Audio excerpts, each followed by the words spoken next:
सब पोस्टपार्टम बोल के एक ही चीज़ समझ लेते हैं, ऐसा नहीं है। पोस्टपार्टम डिप्रेशन के बारे में तो सबने सुना होगा। सैडनेस, थकान, गिल्ट, बेबी से डिस्कनेक्ट फील करना, ये सीरियस है, लेकिन इंसान रियलिटी से जुड़ा रहता है।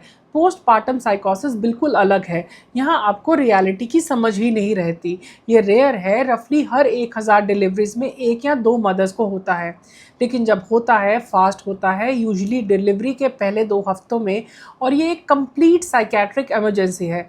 यहाँ आपको डिल्यूजन्स होते हैं, हेल्यूसिनेशंस होते हैं और पैरानोया भी हो सकता है, और आपको ये पता ही नहीं होता कि क्या रियलिटी है और क्या सिर्फ आपकी इमेजिनेशन। रियलिटी से एक पूरा ब्रेक, सिर्फ मूड का उदास होना नहीं।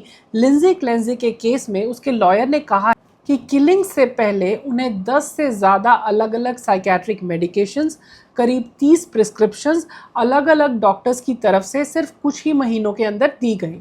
कोर्ट रिकॉर्ड्स के मुताबिक वो अपने जर्नल में अपनी मेंटल स्टेट और मेडिकेशंस लिख रही थी, समझने की कोशिश कर रही थी कि उसके साथ हो क्या रहा है। ये डिटेल इम्पॉर्टेंट है। ये कोई ऐसी औरत नहीं थी जिसे लगता था कि सब ठीक है। ये वो इंसान थी जो एक्टिवली खुद को संभालने की कोशिश कर रही थी। और एक बात जो मुझे एक क्लिनिशियन के रूप में जेन्युइनली परेशान करती है, वो बस 19 दिन पहले अमेरिका के एक बेहतरीन साइकेट्रिक हॉस्पिटल्स में से एक में से डिस्चार्ज हुई थी। इतनी सारी मेडिकेशंस इतनी जल्दी बदलने के बाद उसकी केयर को कोऑर्डिनेट कौन कर रहा था?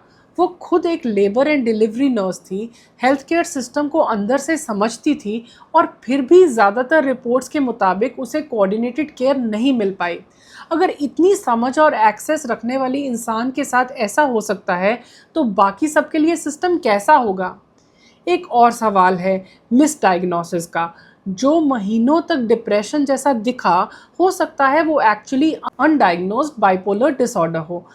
और अगर बाइपोलर डिसऑर्डर वाले इंसान को सिर्फ एंटी डिप्रेसेंट्स दी जाएं, मूड स्टेबलाइजर्स के बिना, तो सिम्टम्स बेहतर होने की जगह और ज़्यादा ख़राब हो सकते हैं। कभी कभी ये दवाइयाँ उन्हें मेनिया या साइकोसिस की तरफ ले जाती हैं, डिप्रेशन से बाहर निकालने की जगह। पोस्टपार्टम साइकोसिस खराब पेरेंटिंग नहीं है, कमज़ोरी नहीं है, ये मेडिसिन की सबसे सिवियर साइकेट्रिक इमरजेंसीज में से एक है। और डायग्नोसिस सही करना और कोऑर्डिनेटेड ट्रीटमेंट देना, ये वक्त पर बीमारी को पकड़ने जितना ही ज़रूरी है। पार्ट 3 में बात करेंगे एक ऐसी चीज़ की जिस पर कोई बात नहीं करता, उस गिल्ट की जो मदर्स उठा के चलती हैं, क्योंकि इतनी सारी औरतें चुप रहती हैं जब तक बहुत देर हो जाती है।